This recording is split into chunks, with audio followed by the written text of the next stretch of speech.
Assalamualaikum warahmatullahi wabarakatuh.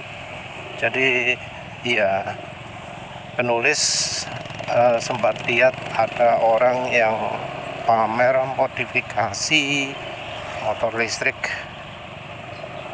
ganti power motornya, ganti baterainya. Di kesempatan lain juga ada yang ganti controllernya. Ganti ini ya tentu ada manfaatnya ya. Ganti baterai biasanya untuk memperpanjang umur baterai, masa pakainya ya. Sorry, bukan umur tapi masa pakai.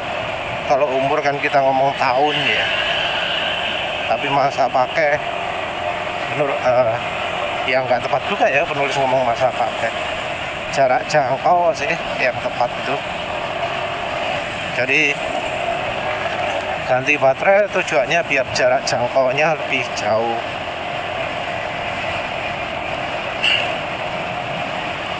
Rasanya nggak ada ya yang kemudian ganti dengan baterai timah, karena ya selain lebih berat, kapasitas yang tersedia juga lebih kecil.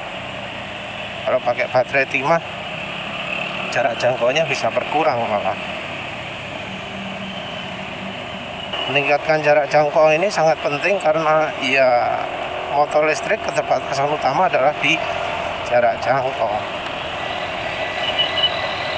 Ada orang yang cari solusi murah, ya tentu ada risiko terhadap yang mengerjakan.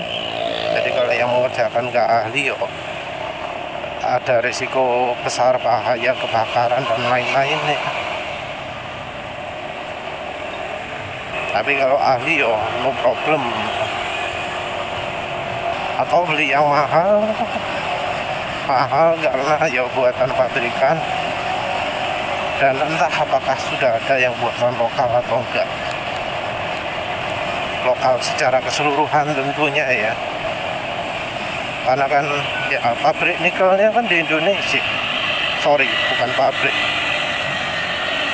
hasil tambang nikel kan di Indonesia. Nikel merupakan salah satu bahan utama untuk membuat baterai lithium atau ya sekelasnya. Selain dari update baterai, ada update power motornya, penggeraknya. Kalau ini biasanya lebih karena problem di tanjakan biasanya ya. Karena ya walau motor bawaan 2K ya ratingnya ya 2 kW, secara real life iso gak kuat untuk tanjakan. Kita tentu ngomong motor ya, karena penulis nggak pernah tahu apa ada mobil listrik yang nggak kuat nanjak. Rasanya semua kuat nanjak ya. Tapi kalau motor listrik ya nggak kuat nanjak, itu salah satu kelemahan. Kalau untuk akselerasi top speed itu sudah beda lagi ya. Biasanya itu lebih di controller. Controller itu yang mengatur bagaimana roda belakang berputar, seberapa banyak listrik yang dipergunakan. Jadi bisa mengatur irit tidaknya ya kendaraan listrik, ataupun berapa atau speed maksimal. Nah, bicara soal maksimal ini pertimbangannya banyak, terutama dari heat ya, panasnya ya.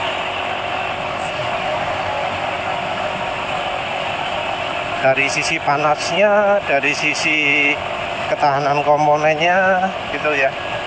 Jadi ya kalau kalau memang mengabaikan batas-batas limitasi aman, limitasi panas, maka ya power controller bisa seenaknya kasih listrik ya. karena ketinggal ngatur kerane lah itulah. Tapi yang masalah adalah ya setiap baterai, setiap penggeraknya, dinamo ini anggap aja itu punya limitasi sendiri-sendiri. Jadi untuk yang tipe ini misalnya ya bisa dikasih listrik segini, tapi kalau misalnya 1 jam terusan gitu, dia akan overheat. Kalau nggak ada pengamannya di dalamnya ya jebol, terbakar. Kalau terbakar gini ya bisa nggak cuma dari motornya saja yang terbakar, kontrolernya juga bisa ikutan terbakar. Kalau pengamanannya kurang, baterainya juga ikut kebakar. Di sisi lain juga gitu, dari sisi baterai itu juga ada limitasinya juga. Limitasi seberapa banyak arus yang bisa dikeluarkan, dan tergantung dari model pendinginan baterainya, seberapa lama listrik besar bisa disedot dari baterai tersebut. Normalnya tentu ya biasanya orang ngomong 1C. Jadi baterai 2 kWh kemampuannya disedot itu adalah 2 kW, kasarannya nggak gitu. Tapi ya ini tentu bukan aturan mutlak ya, karena konstruksi baterai beda-beda. Kalau konstruksinya beda ya tentu peningkatan panasnya juga beda, pengamanannya juga gitu. Kalau pengamannya ngomong ini 40 derajat itu sudah nggak aman, iya, ketika 40 derajat sudah putus listriknya. Ada mungkin yang pakai 42, ada yang mungkin pakai 38, ya penulis nggak tahu detailnya apa ya. Kalau yang dirakit sendiri tentu nggak ada model pengaman seperti itu, bablas aja. Pengaman sendiri ya lokasinya juga bisa macam-macam. Jadi baterai yang ada di kendaraan listrik, mobil listrik, motor listrik itu kan banyak. Di motor mungkin puluhan, mungkin nyampe 100 juga, nggak tahu.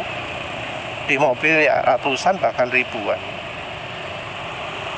Namanya sensor suhu ya mungkin satu baterai satu unit cuma ada satu, ya bisa saja. Ada juga yang tiap 10 baterai.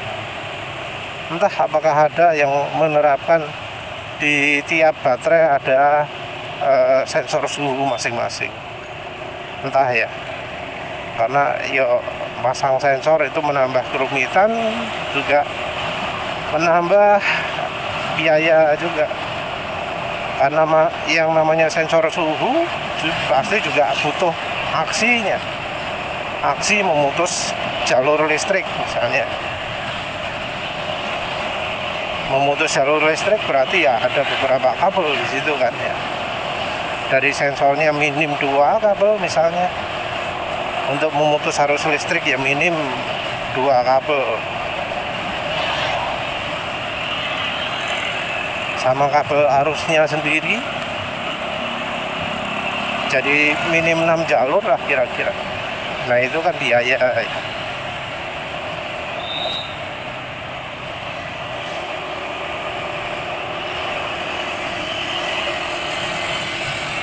Ya penulis nggak paham lah kerumitan-kerumitan seperti itu, karena ya ini sudah merupakan bidang ilmu tersendiri. Untuk update misalnya tenaga 2 kali lipat, pertimbangannya nggak cuma dari sisi apa perlu ganti motornya atau penggeraknya, dinamonya, atau perlu ganti kontrolernya juga, atau perlu ganti baterainya juga. Bisa aja untuk butuh 2 kali lipat ini harus ganti total semuanya. Begitu juga untuk meningkatkan jarak jangkau. Begitu juga untuk bikin lebih irit. Begitu juga kalau misalnya kepingin nambah top speed. Macam-macam, tapi ya intinya 3 itu bisa harus diganti semua. Nah, ini bikin yang namanya modifikasi kendaraan listrik itu termasuk ya nggak masuk akal lah ya kalau kita lihat dari sisi kendaraan bensin. Jadi pengeluaran orang terhadap kendaraan bensin untuk upgrade performa itu rasanya limitnya 1 juta lah kebanyakan orang. Ada mungkin ya yang habisnya beneran sudah sampai berapa juta gitu, misalnya 3 juta. Tapi ya seringnya itu karena mereka suka coba-coba. Jadi niatan awal 500.000 sudah beres. Tapi yang terjadi 500 akhirnya ngumpul 3 juta. Model seperti ini ya mungkin ada juga di kendaraan listrik ya. Niat ganti motor itu 2,5 juta. Ternyata harus ganti total. Jadi 15 juta. Nah, kenapa kok penulis ngomong soal harga gini? Karena harga ini yang jadi fokus utamanya ya. Di motor bensin ya kebanyakan modif ya. Hitungannya cuma seringnya kurang dari 1 juta. Bahkan yang bore up pun ya kadang paling besar mungkin 3 juta. 5 juta itu sudah sangat besar sekali. Tapi kalau motor listrik 1 juta ganti apa-apa. Nggak ada yang bisa diharapkan dari modif 1 juta itu kalau kendaraan listrik. Maksudnya motor listrik ya, sorry. 1 juta itu apa? Gak ono abane, gak ono efeknya ya. Beda dari motor bensin. 500.000 pun bisa merubah ekstrim perilaku kendaraan.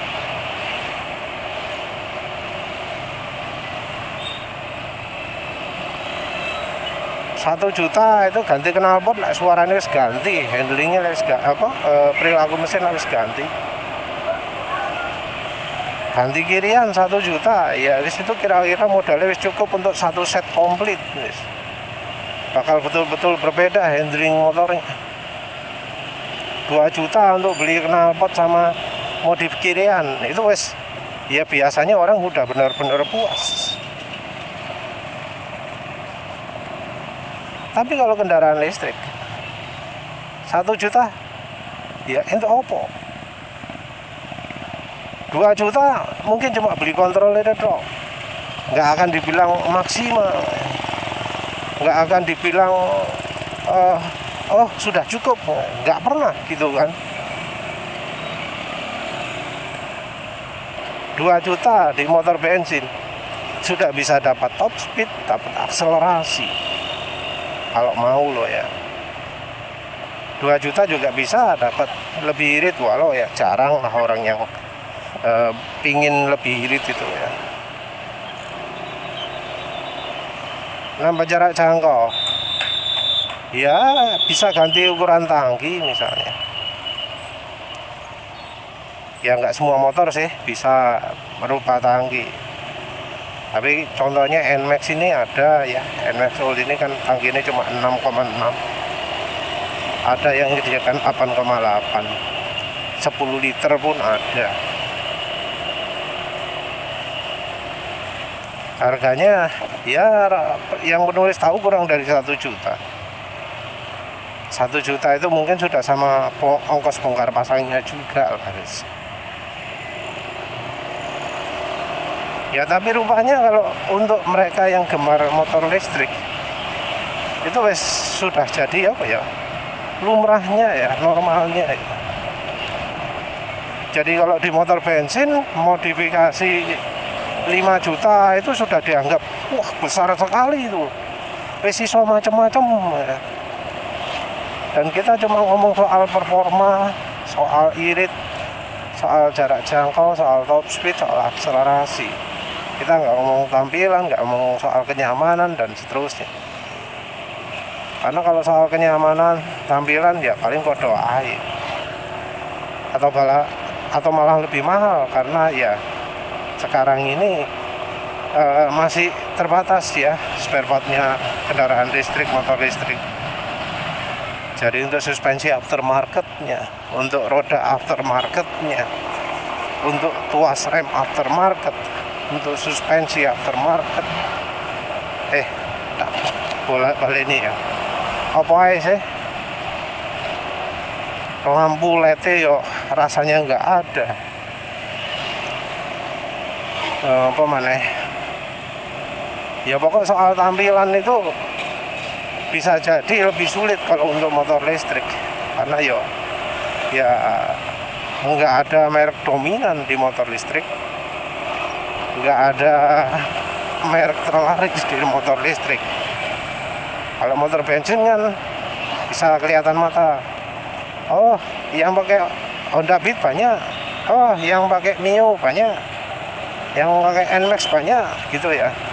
Kalau motor listrik ya masih belum kan, masih belum ada merek dominan motor listrik. Jadinya yang buat alat aftermarket, produk aftermarket yang unik-unik, keren-keren gitu masih belum tertarik kan. Adapun ya lebih mahal. Lagi pula motor listrik biasanya soal lampu sudah lebih keren ya. Saya nggak keren itu kan cuma body ini tuh. Tapi kalau untuk motor bensin saja jarang yang jualan body, apalagi motor listrik. Ya soal modif ini rasanya juga termasuk jarang jadi hal yang diperhatikan ya. Jadi yang beli motor listrik biasanya mungkin berpikirnya kayak mobil bensin. Oh, kalau butuh dinaikkan tenaganya gampang. Oh, kalau butuh lebih jauh jarak jangkaunya gampang. Saya nggak dipikirkan biaya nih. Biayanya ya bisa untuk beli motor bekas bensin. Walau mungkin nggak bisa untuk beli NMAX bekas, tapi ya bisa minim beli Mio bekas. Tapi ya kalau untuk mereka yang sangat sayang sama motor listrik dibelani aja ya, kadang ya. Bisa beli motor bekas pun dibelani. Hanya untuk demi jarak jangkau yang lebih jauh. Dan ya saat mereka begitu, walau klaimnya itu beli motor listrik gitu untuk lebih irit, lebih hemat, ketika mereka sudah menghabiskan biaya yang bisa beli motor bekas, itu sudah bukan hemat lagi. Ya wes lah, itu saja. Terima kasih sudah menonton. Assalamualaikum warahmatullahi wabarakatuh.